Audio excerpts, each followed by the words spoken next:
Welcome to the ABA 412 tutorial. In this module, we're going to take a look at some of the advanced searching features available to you in two different databases, PsycInfo and ERIC. Let's start by navigating to the ABA Research Guide.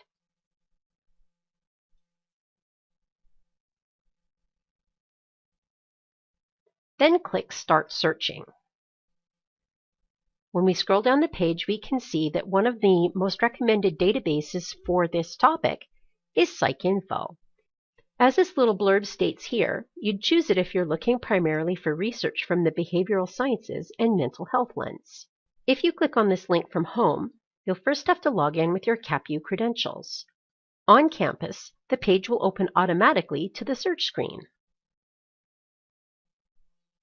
Right off the bat, you may notice how similar this looks to the CAPU Library Discovery Search interface. This is because PsycInfo and Discovery Search are both tools that are owned by a company called EBSCO. EBSCO owns a lot of databases, which can be very helpful as their overall look and feel is very similar, though they can have some very different features. Let's see what PsycInfo has to offer that will be really useful for your research. First of all, notice the typical advanced search setup. 3 blank boxes, each separated by the word "and". This layout allows you to combine your different research concepts together. For example, if you're interested in the relationship between caffeine, teenagers, and academic achievement, you can relate them together by typing in a keyword for each of these 3 concepts into each box.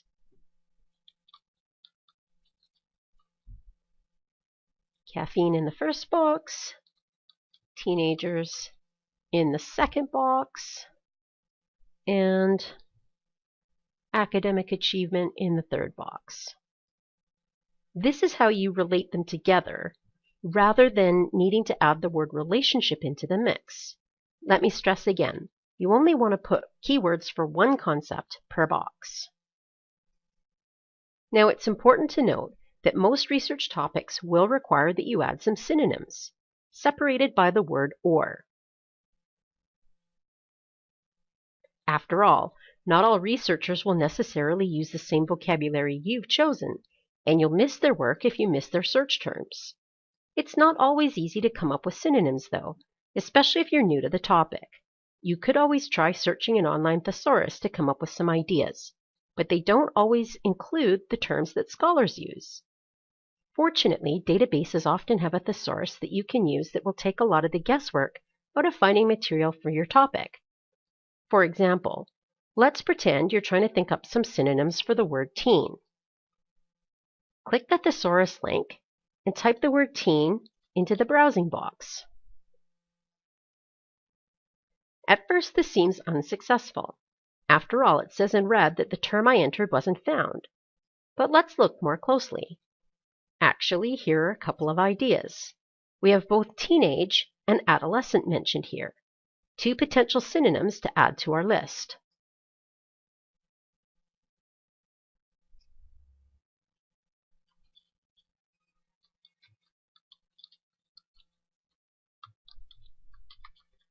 And now that I think about it, we could add some more forms of these words, such as adolescence,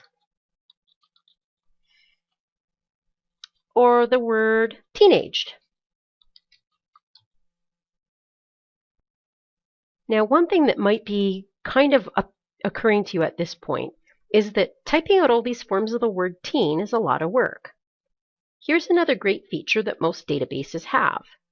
If you have a unique root word like teen, where all potential endings basically bring up words that mean the same thing, you can save yourself a lot of time by adding an asterisk to the end of the root. So for example, if I go back here and type teen star, I'll get every form of every kind of word that starts with teen, teenage, teenagers, teens, and so forth. This is a really great time saver, but do make sure that you stick the asterisk onto a word that's unique enough. If you were to type, for example, DEM and asterisk, you'd get every word imaginable that starts with DEM. In this case, if you'd been wanting all the synonyms for democracy, you'd want to type probably democker and star in order to make sure that your root is unique enough. I hope that makes sense. Let's go back to academic achievement and see if adding these synonyms has helped. And there you go. Another great use for the thesaurus is when you want to get a sense of how much research there is on a broad topic without needing to type out a zillion synonyms for it. For example, let's see what happens when we type autism into the thesaurus. What this confusing list is really saying is that in PsycInfo, the preferred term is the phrase autism spectrum disorders. So go ahead and click it and click Add. What you'll see up here when we click Search is that we're asking the computer to bring us back everything that it contains with the subject tag autism spectrum disorders. This may seem a bit clunky with all of those clicks, but what we find is probably the most comprehensive array of research on this topic that PsycInfo has. Now, if you want to focus down onto the angles and aspects of this broad topic that you're interested in, you can do so knowing you're starting with the widest pool of sources. For example, let's see what happens when we add in fatigue. Maybe that's too narrow.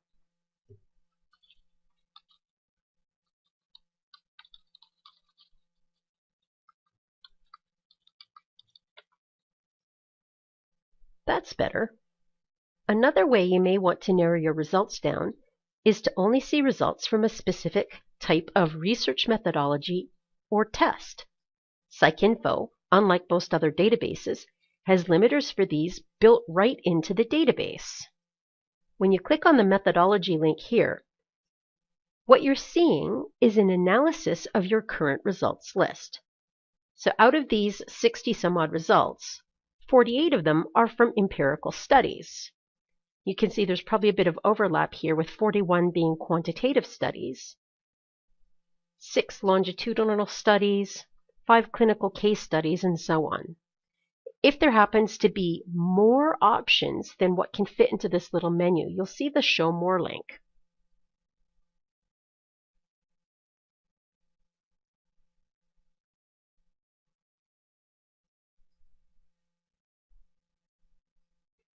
Just click on the methodology you need, and all the other types will disappear from your results.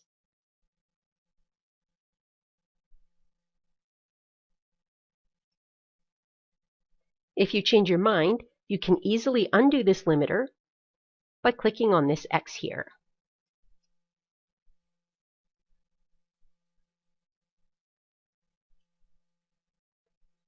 The tests and measures limiter works exactly the same way. Please do keep in mind that these tools and limiters are for the results list you came up with. If you're not seeing the type of test or measure that you need, it may be that no one in the field has done this kind of work you're looking for. Or you may need to revisit your search terms to generate a new results list. You could try adding more synonyms to generate a bigger results list. Or perhaps you need to broaden your search by removing one of your major concepts.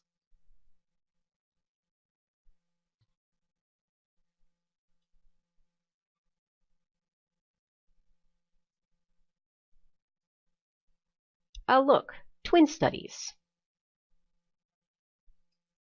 Now, unfortunately, these handy limiters are not standard across all databases. In fact, even other EBSCO databases will require a different approach. For example, another database recommended in the ABA Research Guide is ERIC, which we can see from the blurb here, focuses on research from the education field. Even though the search box looks identical, and there's a thesaurus link, it's important to know that not all the features are exactly the same. If you look over on the right-hand side of the screen, you'll notice that this database has got limiters for educational level, intended audience, and things that we didn't see before in PsycInfo. The thesaurus is also constructed a bit differently in ERIC.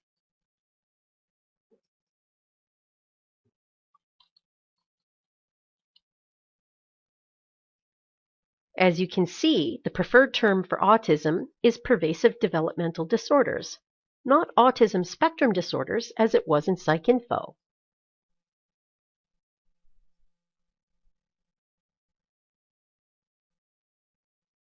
Here in the results list, we're also seeing some other differences. Based on what's come up, the only limiters available that are also available in PsycInfo are limit to full text, limit to peer-reviewed, and a format menu. So, there isn't a built-in limiter for research methodology or tests and measures. If, for example, you'd only like to see research based on a particular test or methodology, your best bet would be to add it in as a keyword.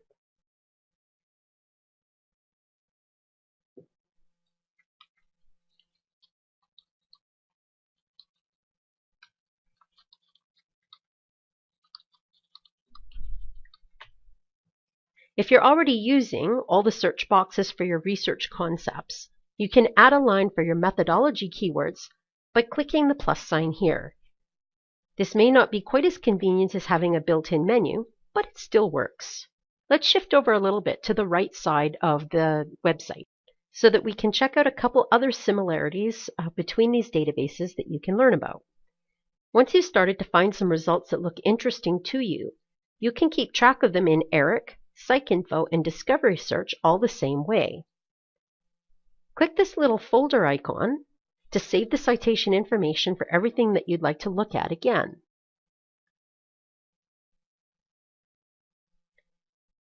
Notice how you've created this new Folder Has Items menu. Once you're done browsing, and before you close your session, click on Go to Folder View.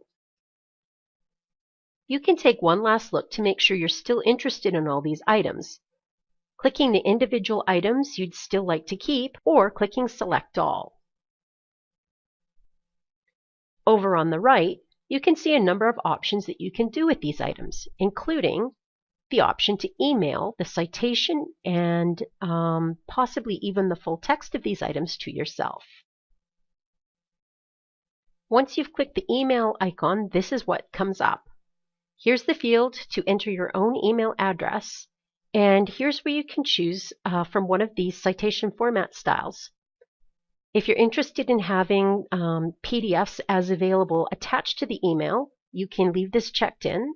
I always like to check this off because I think this adds a little bit too much to the email. One last note, the citation formatter is done automatically by an algorithm. At the end of the day, the accuracy of these citations is up to you, so I would always recommend that you very carefully edit and check over the citations that get emailed to yourself to make sure that they've been done correctly. In this tutorial, we've taken a look at some of the advanced search features in PsycInfo and ERIC. If you get stuck with your research, remember we're here to help. If you go to the Help menu and click on Ask a Librarian, we have even more ways to provide you with some help. You're always welcome to send me an email or log into the province-wide chat reference service Askaway. If you're able to make it to campus, we also have a drop-in reference help available on the main floor of the library. And here's where you'll find our daily hours. Check out the rest of the page to find the rest of our operating hours and contact information. Good luck with your research, and again, don't forget, we're here to help.